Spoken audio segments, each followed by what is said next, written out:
আপনি যখন ভাষা শব্দটা শোনেন, আপনার মাথায় কি আসে? বাংলা, ইংরেজি, হিন্দি? আরো হরেক ভাষার কথাই মাথায় ঘুরপাক খায় নিশ্চয়। কিন্তু কখনো ভেবেছেন এমনও এক ভাষা থাকতে পারে যা জানেন মাত্র একজন মানুষ?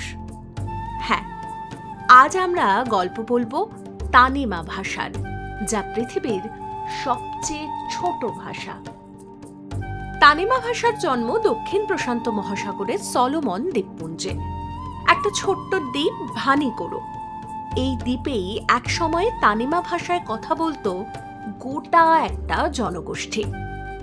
কিন্তু সময় বদলেছে, মানুষ বদলেছে, আর ধীরে ধীরে বদলে গেছে ভাষাও।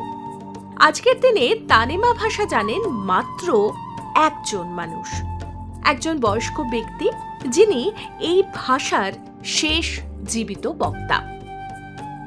অবাক লাগলেও এটাই সত্যি। একটা ভাষা মানে শুধু শব্দ নয়, ভাষার সঙ্গে জড়িয়ে থাকে গল্প, গান, লোককথা, স্মৃতি, ইতিহাস। আর সেই সবকিছু আজ বন্দী হয়ে আছে একজন মানুষের মনে। বিশেষজ্ঞরা বলেছেন তানিমা ভাষা প্রায় ব্যবহারই হয় না, কারণ নতুন প্রজন্ম এই ভাষা শেখেইনি, স্কুলে শেখানো হয়নি, প্রতিদিনের জীবনে এর ব্যবহার বন্ধ হয়ে গিয়েছে। এর বদলে মানুষ কথা বলতে শুরু করেছে অন্য ভাষায়, যেগুলো চাকরি, শিক্ষা আর আধুনিক জীবনের সঙ্গে জড়িয়ে। এমনকি তানিমা ভাষায় কোনো পূর্ণাঙ্গ বইও নেই, নেই নিয়মিত লেখাপড়া। যা আছে তা শুধু গবেষকদের নোট আর অডিও রেকর্ডে। এ কারণেই তানিমা ভাষা আজ ক্রিটিক্যালি এন্ডেঞ্জার্ড ল্যাঙ্গুয়েজ, অর্থাৎ যে কোনো মুহূর্তে সম্পূর্ণ হারিয়ে যেতে পারে এই ভাষা। একজন মানুষ চলে গেলেই একসঙ্গে হারিয়ে যাবে হাজার বছরের ইতিহাস।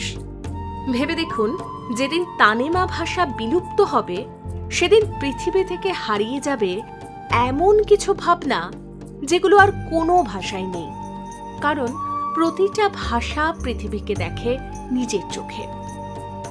তানিমা ভাষার মৃত্যু মানে পৃথিবীকে দেখার একটা আলাদা দৃষ্টিভঙ্গির মৃত্যু। এই গল্প শুধু তানিমার নয়, পৃথিবীতে আজ শত শত ভাষা একই বিপদের মুখে। প্রশ্ন একটাই, আমরা কি ভাষাকে বাঁচাতে পারবো?